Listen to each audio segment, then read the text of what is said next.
Hey there. Tonight we're not going to a world of deep forests or frozen seas. We journey to a different kind of quiet, a land of immense, silent spaces, of sun-baked earth and mountains that look like the bones of the world. We are going to the Great Basin, the vast, arid expanse between the Rockies and the Sierra Nevada. We're going to step into the life of the peoples who called this place home, the Shoshone, the Paiute, the Ute. And we must forget, immediately, the idea of the desert as an empty, useless wasteland. This is the first myth we must let go of. To those who lived there, this land was not empty. It was a complex, living map, a library of subtle signs, and a demanding provider that gave its gifts only to those with the patience, the knowledge, and the humility to listen. This was not a life of grand monuments or mighty chiefs. It was a life lived on foot, in constant motion, in tune with a rhythm so subtle it was almost invisible. It was a life of profound scarcity, which bred a culture of incredible ingenuity and sharing. A life that, to an outsider, might look like poverty, but from the inside was a masterclass in resilience. If this kind of slow, quiet history helps you find a place of rest, I would be grateful if you'd like the video and subscribe. It helps more than you know.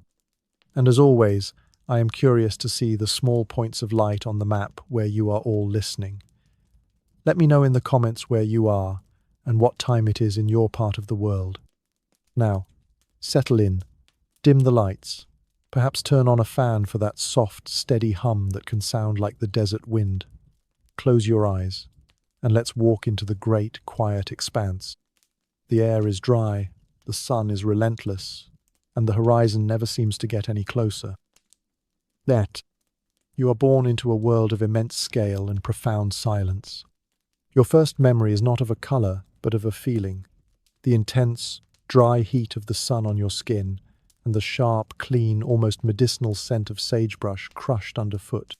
Your world is a basin, a vast bowl of land rimmed by stark, jagged mountains that tear at the deep, blue sky. This is a world of distance. You can see for 100 miles in the clear, dry air, a landscape that promises nothing and hides nothing. It is a geology of exposure. The ground beneath your feet is hard, often cracked and stingy. It is a world of pale colors, the grey-green of the sagebrush that stretches like a sea to every horizon, the dusty brown of the earth, the bleached white of the alkali salt flats that shimmer in the heat like a mirage of water. These salt flats, the ghostly beds of ancient evaporated lakes, are treacherous. Their crust can hide deep mud, and their surface is poison to most plants. You learn to read the land by its vegetation. The sagebrush tells you the soil is deep and relatively dry. The greasewood, with its waxy, bright green leaves, signals the presence of underground water, but water that is often too alkaline to drink. Rabbit brush and shadscale dot the landscape, each a sign, a clue in the great puzzle of survival. The trees are small and tough, clinging to life. Gnarled juniper and pinyon pines dot the low hills, their forms twisted by the constant wind into shapes of endurance. They are your only source of firewood, and one of your most vital sources of food. Along the few, precious streams and rivers, corridors of willow and cottonwood provide a shocking slash of vibrant green, a lifeline that cuts through the muted tones of the desert. These riverbanks are the highways of life, concentrating plants, animals, and people. Water is the organizing principle of your entire existence. It is the true deity of this land. You do not think of the landscape in terms of miles or landmarks, but in terms of water. Your mental map, the one passed down to you through story and song, is not a map of towns or borders, but a map of springs, of seeps, of rivers that run for a season and then vanish into the sand, and of rock tanks that hold precious rainwater for weeks after a storm. You know which ones are reliable, which ones are bitter with alkali, and which ones are secret, their locations passed down for generations as a sacred trust. To forget the location of a spring is to die. Thirst is not an inconvenience. It is a constant, shadowy companion. The climate is one of brutal extremes. The summer sun is a merciless hammer, baking the land until the air itself seems to shimmer and vibrate. The rocks become too hot to touch. The only relief is the shade of a lone juniper or a rock overhang, but the winters are equally brutal.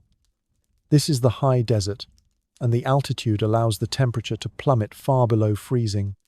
Snow will blanket the high country, closing off the mountain passes. And the wind, the Anori in other tongues, but here just the wind, that sweeps across the open flats is a blade that can cut through the warmest rabbit-skin robe. There is nowhere to hide from it. The silence is the other great presence in your life. It is not the damp, muffled silence of a forest or the humming silence of the ice. It is a vast, ringing silence, a void so complete that the buzz of a fly sounds like a roar, and the call of a hawk a mile high is a major event. You learn to live within this silence. It sharpens your other senses. You can feel the slightest shift in the wind on your skin, smell a rainstorm hours before it arrives as a faint, earthy scent on the air, see the flicker of a distant signal fire on a mountaintop. This silence is not emptiness, it is a space for listening. This world, which to an agricultural people would seem like a hell of barrenness, is to you a place of subtle and complex abundance. You know that the roots of a certain plant, if dug at the right time of year, can be ground into a nutritious flower. You know that the tiny black seeds of the salt bush are a vital source of protein. You know that the crickets that swarm in the late summer can be harvested by the basketful, roasted, and ground into a savory, oily paste that will keep you alive. Your knowledge of this landscape is encyclopedic. You are a walking library of botany, zoology, and geology. You have to be. Your life depends on it. You are not a citizen of a nation or a member of a great tribe with a powerful chief. Those are luxuries for people with surpluses. You are a member of a family, a small, mobile group that moves with the seasons, following the food. Your identity is tied to the land you travel and the food you eat. You might be a kutsitika, a bison eater, if you live on the eastern edge of the basin.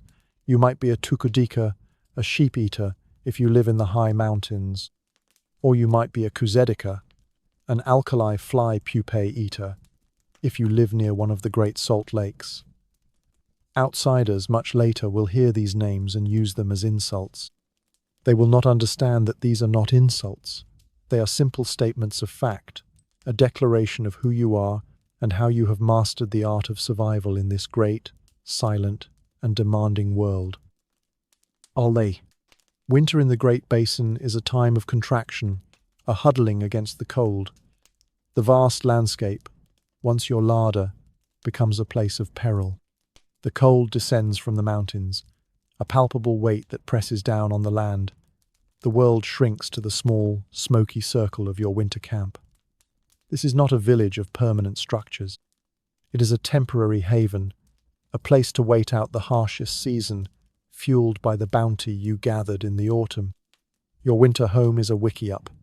It is a simple, conical structure, a masterpiece of minimalist design born from a world that offers few building materials.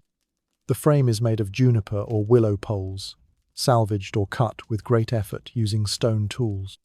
The poles are driven into the ground in a circle, perhaps 10 to 12 feet in diameter, and then bent inwards and lashed together at the top with cordage made from yucca fiber or milkweed. This frame, looking like the skeleton of a great beast, is then covered with whatever is available. In the lower elevations, it might be thick layers of sagebrush or tule reeds from a nearby marsh. In the higher country, you might use large sheets of cedar or juniper bark. The wickiup is not airtight. It is not meant to be. The wind finds its way through the countless cracks in the brush walls. It is not waterproof. A winter rain or a melting snow will leave the interior damp and smelling of wet earth. But it is shelter. It breaks the killing power of the wind, and with a fire inside, it holds just enough warmth to keep your family alive. Often, the wickiup is built in a slight depression or against a large rock outcropping to give it more stability and protection. The interior is stark. There is one room. In the center is a fire pit, a shallow depression in the earth, its edges lined with stones. This is the heart of the home, the source of all warmth.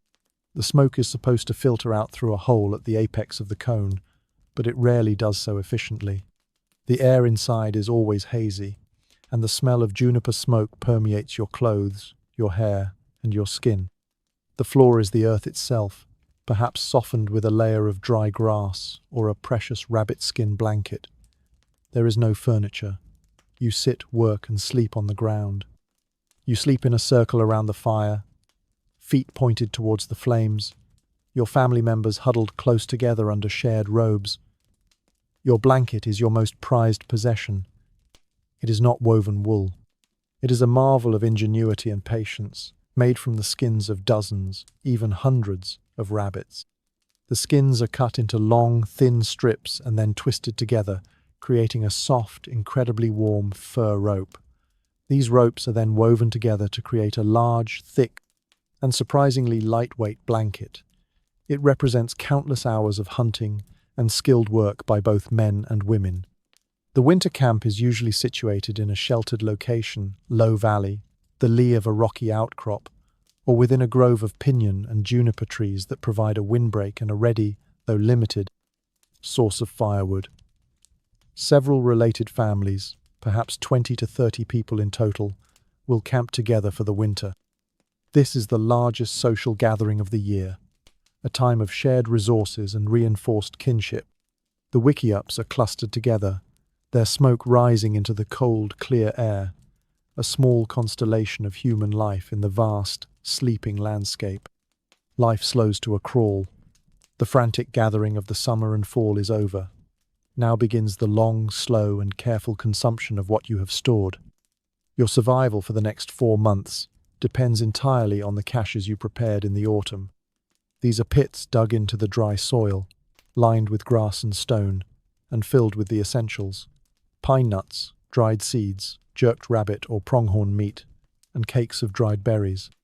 Each day, the woman of the family will retrieve a small amount of food from the cache.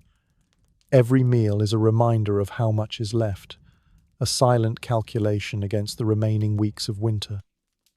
The story of your winter is the story of your food cache.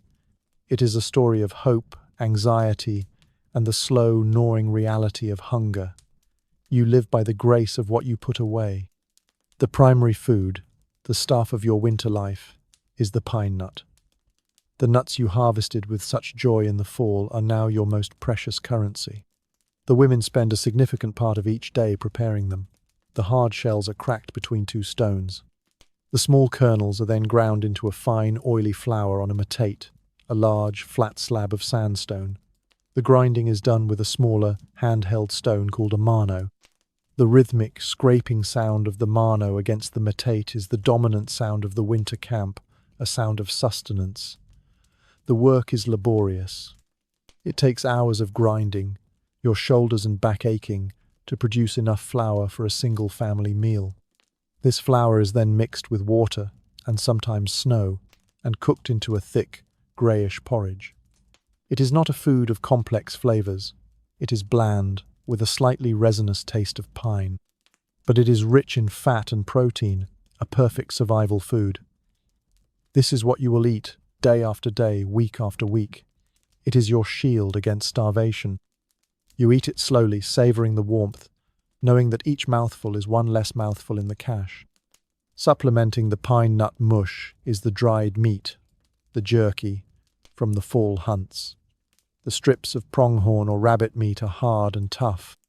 You chew on them for a long time, your jaw aching, softening the dry fibres and releasing the faint, gamey flavour. You might add a small piece to the mush to give it flavour and substance. There are also the cakes of dried service berries or choke cherries, pounded into a paste with fat and seeds. These are a treat, a source of sweetness and vitamins, and are eaten sparingly. And then there are the stranger stores.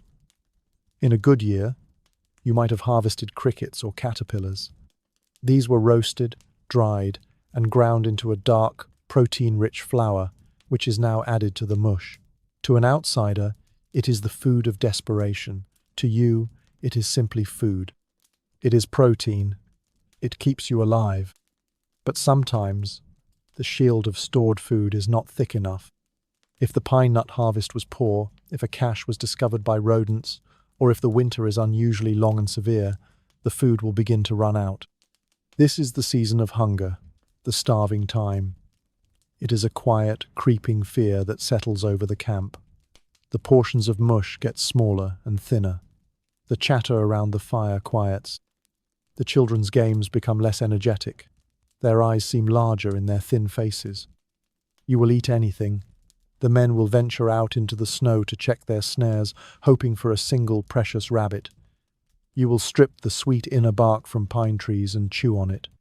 You will dig for the frozen roots you know are still in the ground. You will boil pieces of hide to create a thin, gelatinous broth. You will eat the grass from which your wickiup is made.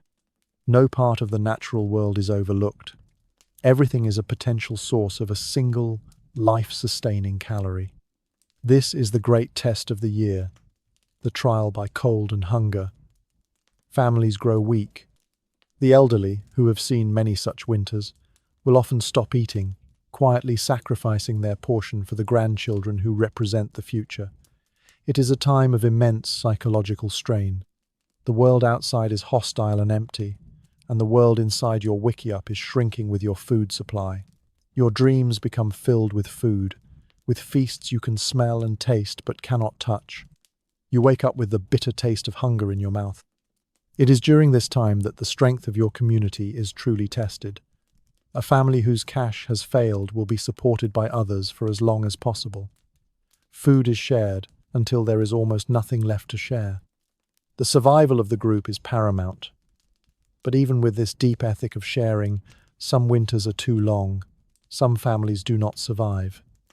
The winter camp can become a place of quiet, frozen grief. The survival of your family through the lean time is not guaranteed.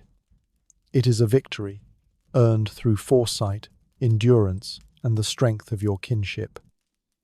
That, in the deep heart of winter, when the world outside is a frozen, hostile void, and the days are short and grey, your most important tool for survival is not a weapon or a basket, but a story. With the daily quest for food temporarily suspended, there is time. Time for making and mending tools, yes. But more importantly, time for culture, for connection, for reminding yourselves who you are. The wickiup, small and smoky, becomes a theatre. The fire in the centre is the only light, casting flickering shadows on the faces of your family. The elders, the grandparents, are the keepers of the law and the lore. They are your libraries. Their minds hold the accumulated knowledge of countless generations, and winter is the season when that knowledge is passed on. Every night, the family gathers close to the fire. An elder, perhaps your grandfather, his face, a roadmap of wrinkles carved by sun and hardship, will begin to speak. His voice is quiet, rhythmic. He is not just telling a story, he is weaving a world. He tells the stories of the beginning, of how the world was made. He tells of the animal people, the powerful beings who lived before humans and who shaped the mountains and carved the rivers. He tells of Coyote, the great trickster, the central character in your cosmology. Coyote is not a god to be worshipped. He is a chaotic, creative, and often disastrously foolish force. It was Coyote who stole fire for the people. It was Coyote who scattered the stars across the sky. But it was also Coyote whose greed and arrogance led to the creation of death, hunger, and hardship.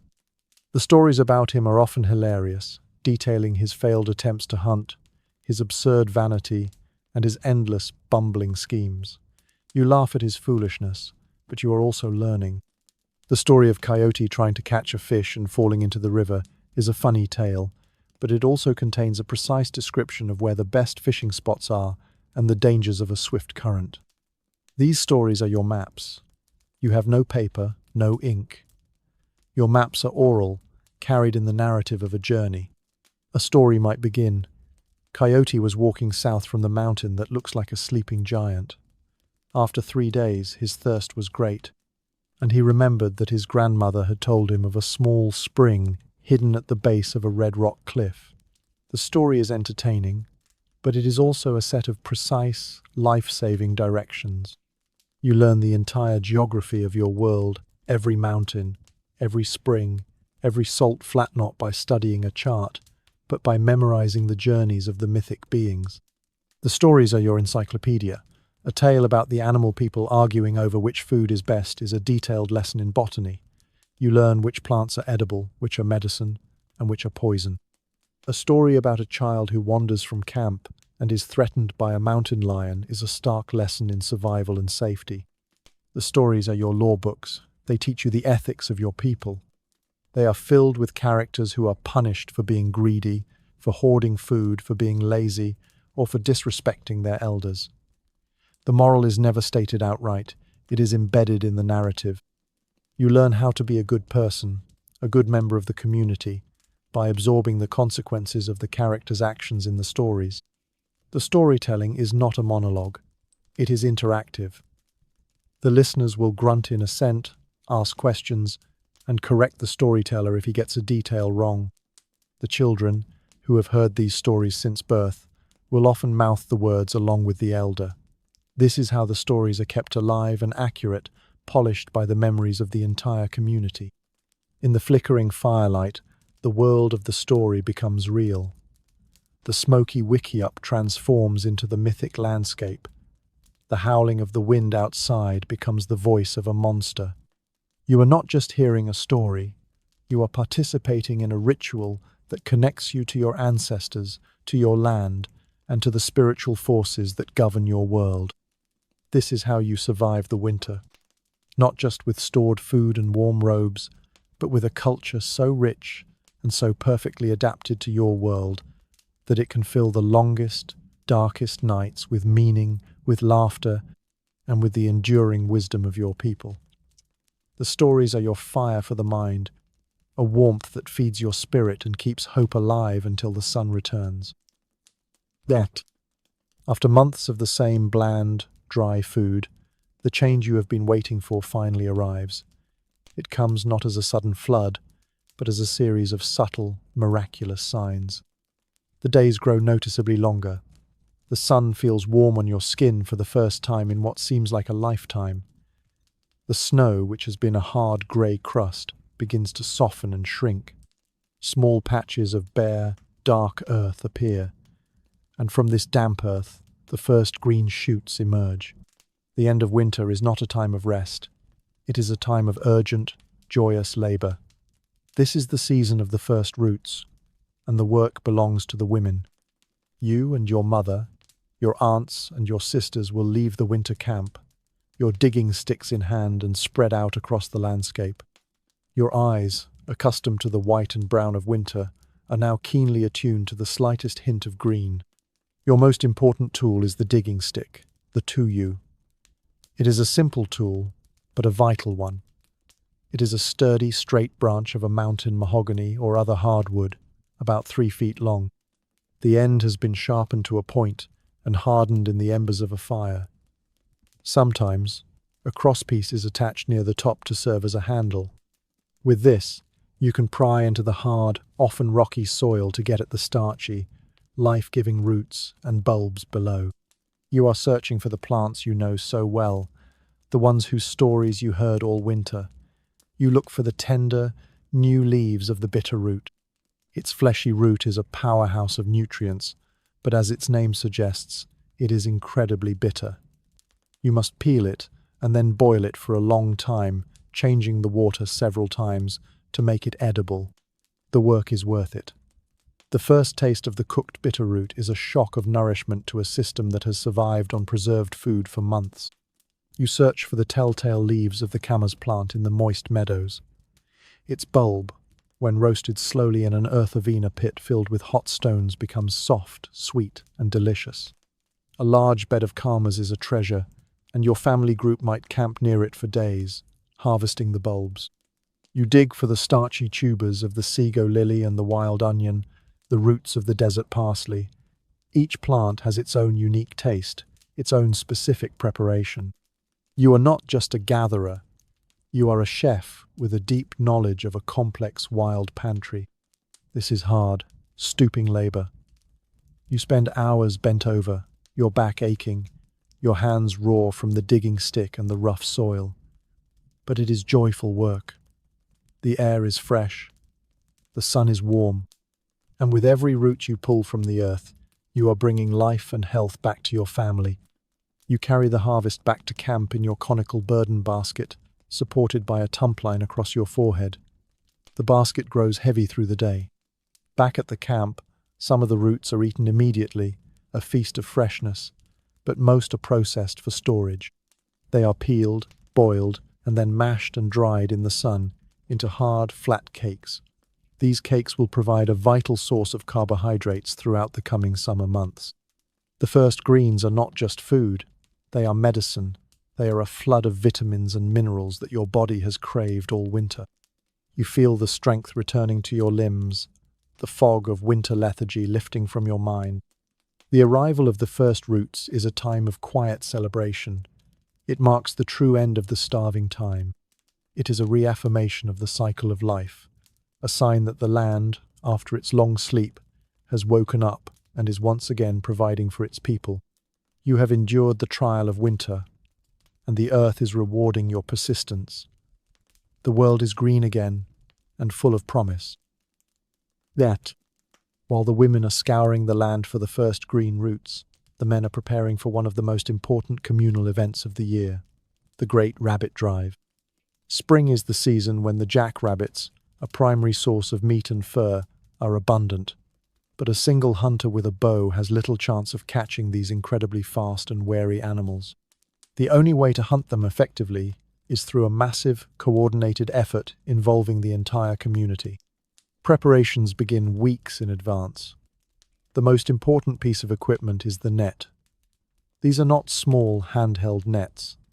They are immense, stretching for hundreds, even thousands of feet. The nets are woven by the men from strong plant fibers, such as Indian hemp or milkweed, which have been gathered and processed by the women. The weaving is a communal task, done in the winter camp, accompanied by songs and stories. The final net is a testament to the community's collective labor. When the time is right, several family groups who have wintered near each other will come together. A shaman, one who is believed to have special power over rabbits, will often direct the hunt. He will perform rituals, sing songs, and perhaps smoke tobacco to ensure the cooperation of the rabbit spirits. The success of the hunt is believed to depend as much on spiritual preparation as on practical strategy. The men will go out and find a suitable location, usually a wide, flat valley or basin. They will string out the long nets, propping them up with forked sticks, to form a huge V shape or a long, low fence. The net is designed to be just high enough that a running rabbit cannot easily jump it, and its mesh is just the right size to entangle them. Once the net is in place, the drive begins. The entire community takes part. A huge, closing circle of people, sometimes a mile or more in diameter, is formed. This circle includes men who are not manning the nets, women, teenagers, and even young children. The circle begins to move slowly and steadily towards the net. The people shout, they beat the sagebrush with sticks, they make as much noise as possible. The effect is to create a wave of panic. Every jackrabbit within the circle starts to run. They are flushed from their hiding places under the brush, their long ears laid back, their powerful hind legs propelling them at incredible speeds. They run away from the line of advancing, shouting people, towards the one area that seems quiet and open, the space in front of the net. As the circle of people closes, the rabbits are funneled into a massive, panicked herd, all streaming towards the trap. They hit the nearly invisible net at full speed. The net gives, and they become hopelessly entangled, their struggles only making it worse. The men who have been waiting silently behind the net now spring into action. They move along the line, and with a quick, efficient blow from a wooden club, they dispatch the trapped rabbits. It is a scene of organized, bloody chaos. The work is done quickly and respectfully. A single drive can yield hundreds of rabbits. The hunt is a massive success, a huge infusion of fresh protein and resources for the entire community. The work is not over. The animals are gathered up and taken back to the camp. The butchering is a communal task. The meat will be eaten fresh in a great feast that night, a celebration of the successful hunt. But most of it will be cut into thin strips and hung on racks to dry into jerky for the lean summer months. The pelts are just as valuable. The women will take the skins and begin the long process of preparing them. They will be scraped, cleaned, and softened. Then, the skins are cut into long, continuous spiral strips. These strips are twisted together, with the fur on, to create a thick, soft fur rope. These ropes are the raw material for the most essential item for winter survival, the rabbit skin robe. It takes over 100 rabbit skins to make a single robe for an adult. The rabbit drive is the only way to gather enough skins at one time. The Great Rabbit Drive is more than a hunt. It is a vital social ritual. It is the moment when the scattered, independent family groups come together and reaffirm their bonds by working as a single, coordinated unit.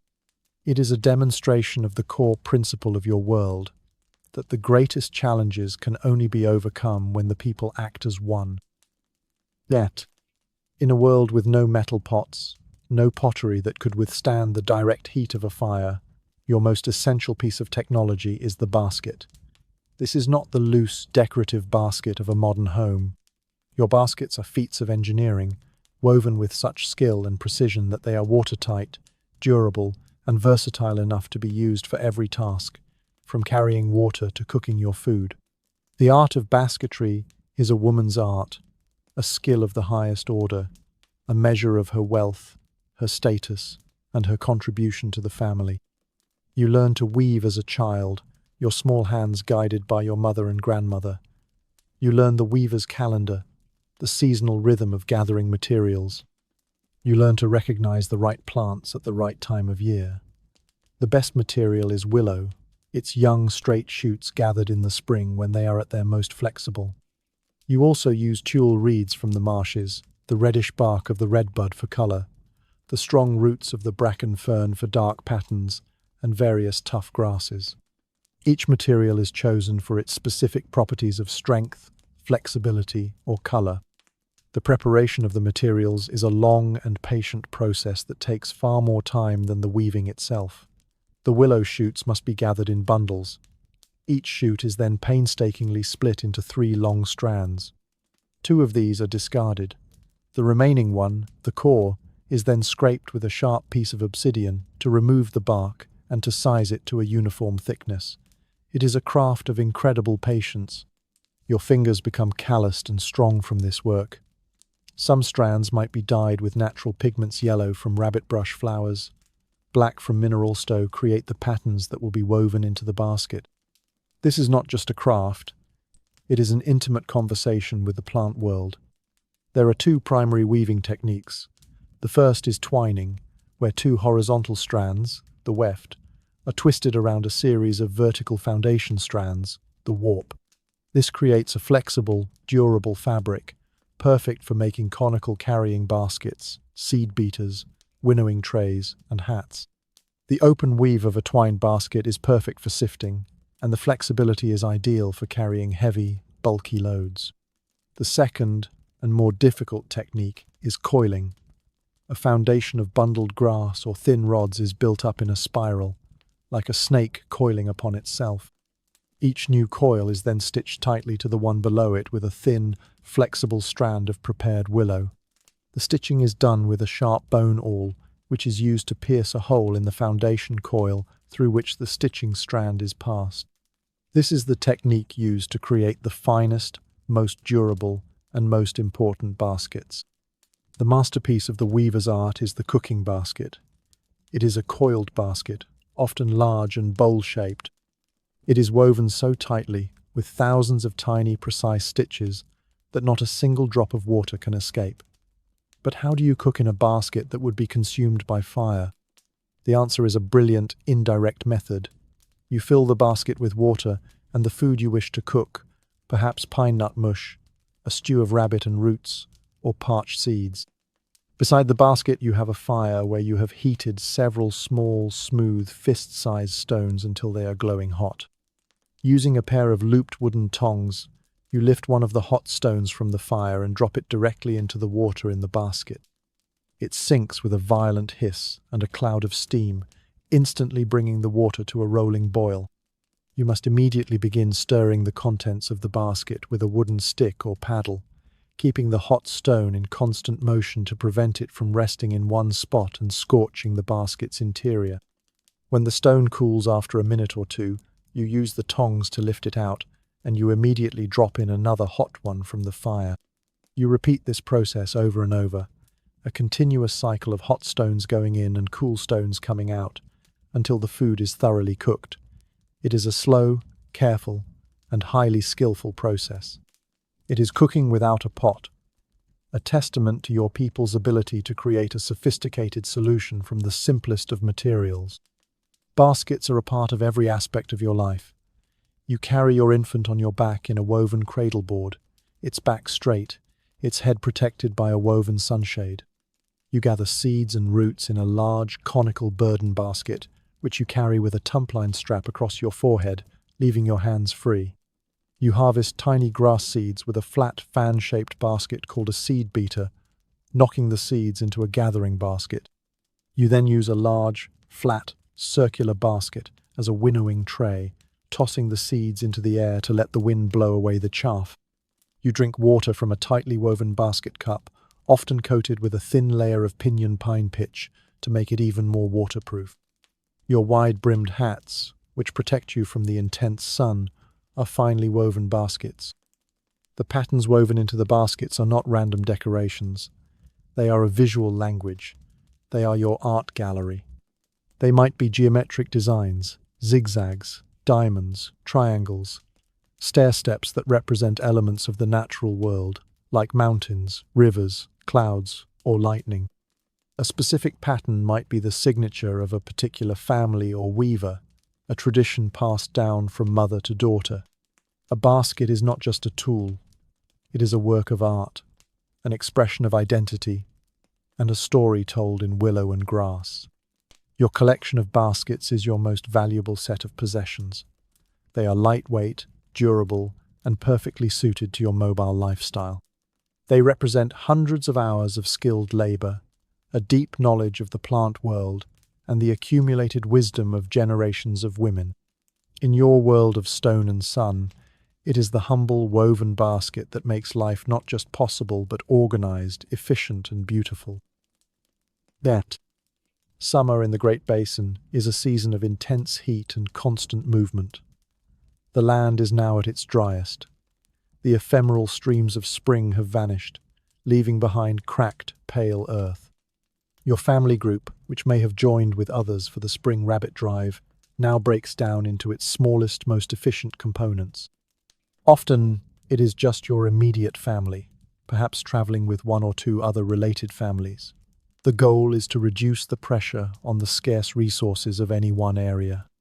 Your life becomes a nomadic ballet, a constant journey from one patch of ripening seeds to another, from one water source to the next. This is the season when the grasses and desert plants produce their seeds, and these tiny, energy-rich kernels are a cornerstone of your diet. You do not plant these grasses. You are not a farmer. You are a highly skilled wild harvester, a forager whose knowledge of the subtle shifts in the landscape is absolute. Your knowledge of the land tells you exactly when and where the seeds of a particular species of grass, like the feathery Indian rice grass or the tall Great Basin willdry, will be ready for harvest. You know that the seeds on a south-facing slope will ripen a week before the seeds in a shaded canyon. This knowledge dictates your every move. The harvesting process is an art of efficiency and endurance. The woman of the family, often with her older children, will walk into a stand of ripe grass. She carries 2 baskets. In one hand, she holds a flat, fan-shaped basket, the seed beater. It is lightweight and easy to swing. In the other arm, she cradles a large, conical gathering basket. She walks through the patch of grass, and with a rhythmic, sweeping motion, she gently strikes the seed heads with the beater. The ripe seeds shatter from the stalks and fly into the deep well of the gathering basket. She can gather several pounds of tiny seeds in a day. It is hot, dusty, monotonous work under the relentless sun. You wear your woven hat for shade. The air is still and thick with heat. The only sound is the soft thwack-thwack of the seed beater against the grass stalks. Once the seeds are gathered, the long processing begins. They must be winnowed to remove the husks, stems, and other chaff. You do this using a large, flat tray basket. You find a spot where there is a gentle breeze. You toss the seeds into the air, and the wind, your constant companion, carries away the lighter debris, while the heavier seeds fall back into the tray. It is a graceful, almost dance-like motion, a partnership between you and the wind, requiring a subtle understanding of weight and airflow. After winnowing, the seeds must be parched. You cannot grind them raw. Parching improves their flavor and allows them to be stored without spoiling. You place the clean seeds in a basket with a few glowing hot coals from the fire. You must then constantly shake and swirl the basket in a circular motion, keeping the seeds and coals moving together, a tiny, hot whirlwind inside the basket. This toasts the seeds evenly without burning the basket itself. It is a technique that requires immense skill and concentration. A moment's hesitation, and the basket will be ruined. The smell of the toasting seeds is nutty and delicious, the scent of summer sustenance. Once parched, the seeds can be stored for a long time in woven bags, or they can be ground on the metate into a nutritious flour. This flour is then mixed with water to form a thick mush, or baked into small, hard, flat cakes on a hot, flat stone placed by the fire. This seed flour is a staple of your summer diet. Summer is also the time for harvesting other resources. When a plague of crickets or caterpillars descends on an area, it is not seen as a disaster, but as a boon. The entire family will work to gather the insects by the basketful. They are then roasted, which gives them a nutty flavor, and eaten whole or ground into a protein-rich paste that can be dried and stored. The search for water is a constant, daily preoccupation. You know the location of every spring and seep in your territory. But in the heat of summer, some may dry up. Finding a new water source is a matter of life and death. You look for signs, the flight of birds towards a specific canyon, the presence of certain green plants that only grow near water, the tracks of animals all leading in the same direction. When you find water, you drink deeply, but you also fill your woven water bottles, baskets made watertight with a coating of pinyon pine pitch. Your camp in the summer is little more than a whisper on the land. You might build a simple shade structure, a ramada of brush propped up on 4 poles, to provide relief from the sun during the hottest part of the day. You carry everything you own on your backs. Your possessions are few, lightweight, and multifunctional. You are unburdened by material wealth. Your wealth is your knowledge, your skill, and the strength of your family. This constant movement is not a desperate, aimless wandering. It is a purposeful, patterned journey. You are not lost. You know exactly where you are going. You are following the pulse of the land, moving in a rhythm that has been perfected by your ancestors over thousands of years. You are living lightly on the earth, taking only what you need, and leaving a footprint so faint that it is all but erased by the next season's wind. Ole.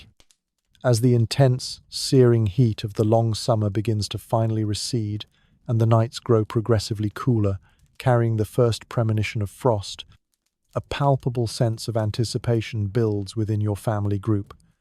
It is a change felt not just on the skin, but in the very spirit. The days are still warm, demanding a slower pace during the midday hours, but the quality of the light has transformed. It has lost its harsh white glare, softening now into a golden, more forgiving hue that slants across the vast basin, setting the rabbit brush ablaze in brilliant yellow and deepening the grey-green of the sage. A new scent is on the wind, carried down from the high country, a sharp, clean, resinous fragrance of ripening pine.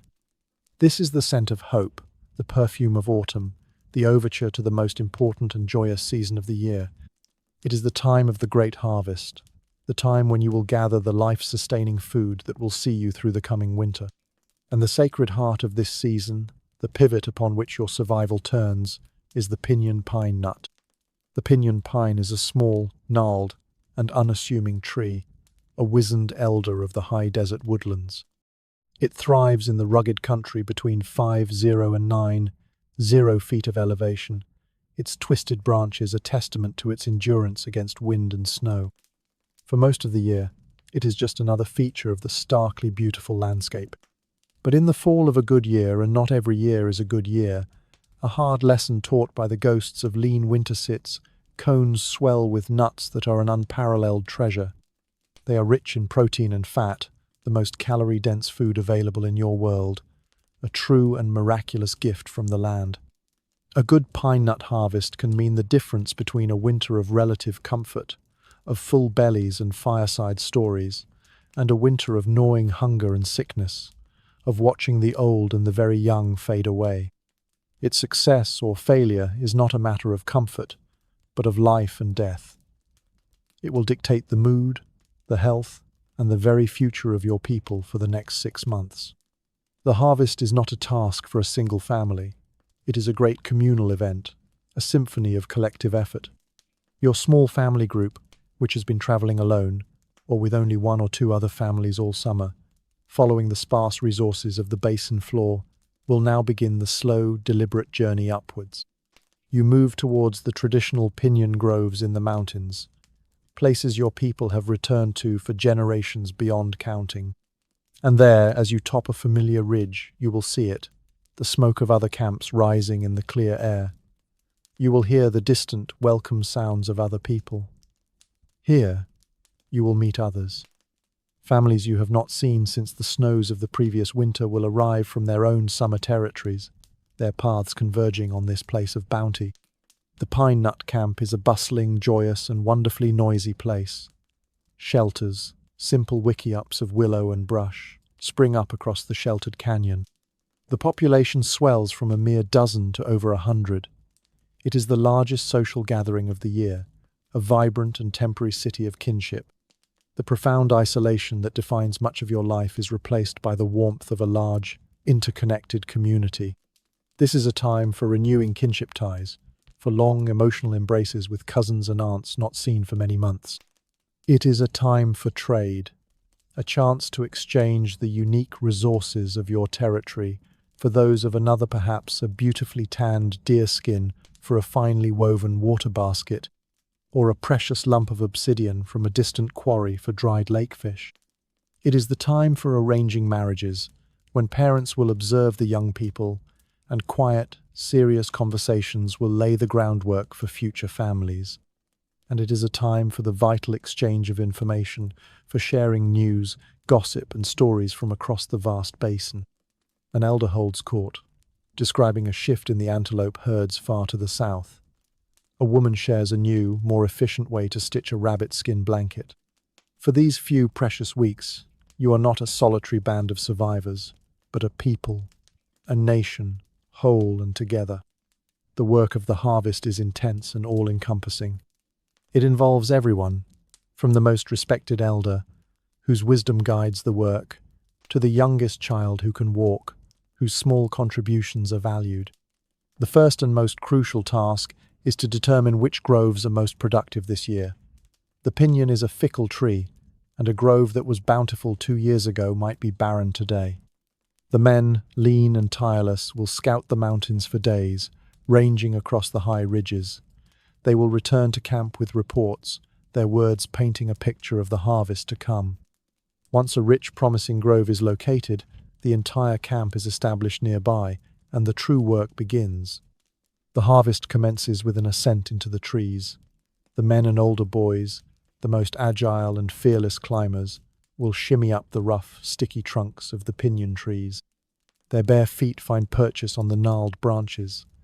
They carry long, specially prepared poles, perhaps the straight limb of an aspen, sometimes with a deer antler hook lashed to the end.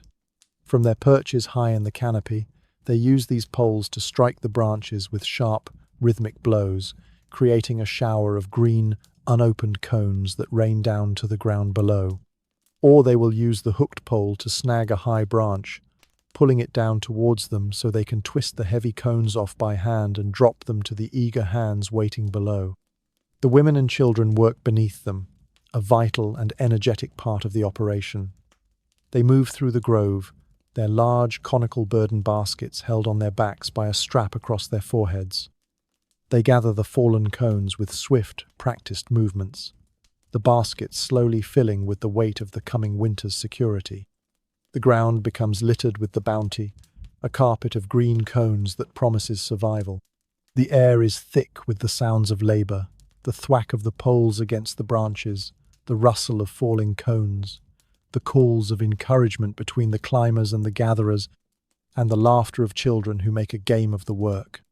The green cones are tightly sealed, their woody scales held fast by a sticky, fragrant pitch that clings to everything it touches. Getting the precious nuts out is impossible without first opening the cones. To do this, you use the transformative power of fire. A large, shallow pit is dug in a central, open area of the camp, and a fire is built within it. It burns hot and bright for a time, then is allowed to die down to a thick, uniform bed of glowing, shimmering coals. Then, the process begins. Women haul their full burden baskets to the edge of the pit and, in a coordinated effort, throw the green cones onto the coals. They are then quickly covered with more brush and a layer of earth, trapping the intense heat. The cones are left to roast for several hours. This is a time of waiting, of watching the mound of earth and listening. The heat melts the incredibly sticky pitch and causes the woody scales of the cone to slowly open, often with a soft but distinct popping sound. It is a chorus of release, the sound of the tree giving up its gift.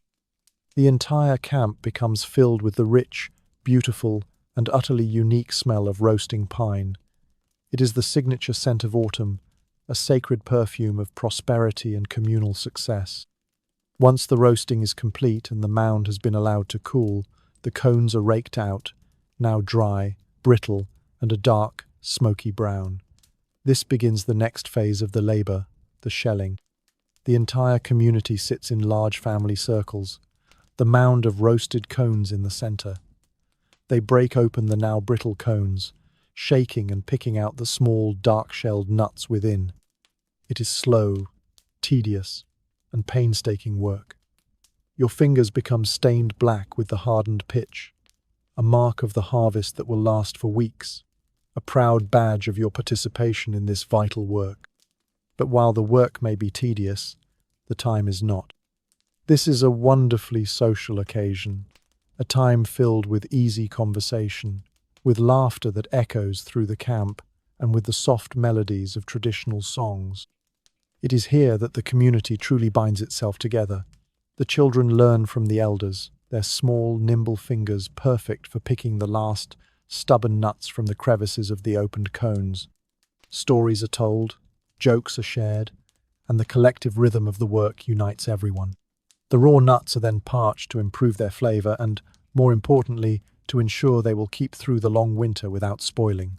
This is done in a wide, shallow basket. A handful of glowing coals from the fire is tossed in with the nuts. With a continuous, skilled motion of wrists and arms, the basket is tossed and shaken, keeping the coals and nuts in constant motion so the nuts are toasted evenly without burning the basket itself. This final step readies them for storage. A portion of the nuts will be eaten immediately, a rich, oily, and delicious treat after a summer of lean eating. You might toss a handful onto the coals until their shells crack open, eating them warm, their flavor nutty and deeply satisfying. But this is a small indulgence. The vast majority of the harvest, the product of weeks of collective, back-breaking labor, must be carefully stored for the winter. This is the community's bank account, its insurance against the cold and dark. The nuts are placed in deep pits that have been meticulously lined with dry grass to protect them from ground moisture. Once filled, the pits are covered with large, flat stones and then a final layer of earth, carefully camouflaged to protect them from hungry rodents and the prying eyes of outsiders. Other caches might be made in small, dry rock crevices or natural caves, the openings carefully sealed with rocks and clay. The pine nut is more than just food. It is a sacred substance, the physical manifestation of the land's goodwill. Before the harvest begins, a shaman, A man or woman who walks between the world of humans and the world of spirits will lead a ceremony of thanks. There are songs sung to the spirits of the pinyon trees, their melodies ancient and evocative. There are dances, their steps mimicking the swaying of the trees and the falling of the cones, performed to encourage a bountiful harvest. You do not see the harvest as something you are taking from the land, but as a gift you are receiving, a gift that must be earned through hard work, respect, and the proper performance of ritual. To be wasteful, to take more than is needed, or to show disrespect would be to offend the spirits, jeopardizing the harvests of future generations. This brief, golden time of autumn is the undisputed peak of your year. The community is together, its bonds strengthened by shared labor and celebration. The work is hard, but it is deeply rewarding, the results piling up in visible, tangible mounds of food. The caches are filling, and with them, a profound sense of security and optimism permeates the camp. For these few short weeks, the world feels rich, benevolent, and generous. You have done the work. You have listened to the land, followed its rhythms, and gratefully accepted its gifts.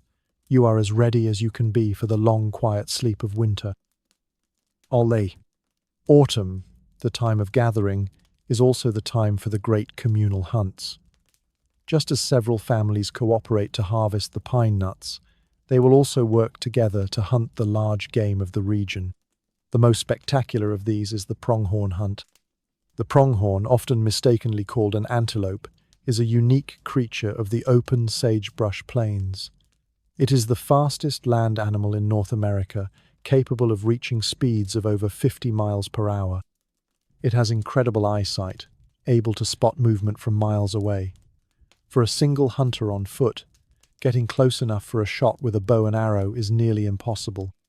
The only way to hunt this ghost of the plains is with a plan that involves immense cooperation and a deep understanding of the animal's psychology. The hunt is often led by a pronghorn shaman, a man who is believed to have a special spiritual power, a puha, that allows him to communicate with the pronghorn and to charm them. Weeks before the hunt, he will enter a period of spiritual preparation, fasting and praying. He might have a dream that tells him where the herds are and when the hunt should begin. His authority is absolute during the hunt. The first step is the construction of the trap.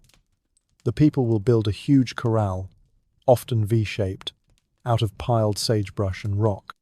The walls of the corral do not need to be tall, only a few feet high, because the pronghorn have a strange psychological quirk. They will not jump over an obstacle, even one they could easily clear. They will always try to go around it or under it. The arms of the V-shaped corral might stretch for a mile or more across the plain, funneling the animals into an enclosure at the narrow end. Once the trap is built, the shaman and a few helpers will locate a herd. The shaman might wear a pronghorn hide and horns, and he will perform a strange hypnotic dance, mimicking the movements of the animals, making strange calls. The pronghorn are incredibly curious animals, and they are often drawn towards this strange display. The shaman will slowly begin to lead the mesmerized herd towards the mouth of the corral. This is when the entire community, which has been hiding silently downwind, springs into action. They form a huge closing line behind the herd, moving slowly and steadily, driving the animals deeper into the funnel of the corral. As the pronghorn realize they are being trapped, they will panic and begin to run, but the closing line of people and the brush walls of the corral leave them only one path, into the final enclosure. Once the herd is trapped in the enclosure, the hunters move in with their bows and arrows. The scene is one of frantic, dusty, and deadly efficiency. The goal is to kill as many animals as possible, as quickly as possible. A successful drive can provide a huge amount of meat, enough to be a significant part of the winter stores for all the families involved. The hunt for bighorn sheep is a different affair. It is not a communal drive, but a hunt of stealth and endurance in the high, rocky mountains. The sheep are incredibly agile and wary, their homes the steep, inaccessible cliffs. The hunt requires a few skilled men who are excellent climbers and trackers. They must move with the silence of a mountain lion, stalking the sheep for days, waiting for a chance at a close shot with a bow. The sheep are prized not just for their meat, but for their magnificent, curved horns. A ram's horn, when carefully steamed and shaped, can be used to create a powerful, sinew-backed bow, a far superior weapon to a simple wooden bow. These horn bows are valuable trade items. These autumn hunts are the final, crucial step in preparing for winter. The meat is cut into thin strips and hung on racks to dry in the arid, sunny air. This jerky, lightweight and long-lasting, is a vital source of protein that will supplement the pine nut mush during the long, cold months. The hides are scraped and prepared for making clothing, and the bones are cracked for their marrow, a rich source of fat. Nothing is wasted. Autumn is a race against time, a season of frantic, hopeful labor. Every day is spent gathering, hunting, processing, and storing. You work from sunrise to sunset, your body aching, your hands raw. But it is a good, satisfying exhaustion. You watch the caches fill up. You see the racks of drying meat. You feel the weight of the full baskets. You have done the work. You have outwitted the fastest animal on the plains. You have accepted the gifts of the pinyon pine. You are as ready as you can be for the long, quiet sleep of winter.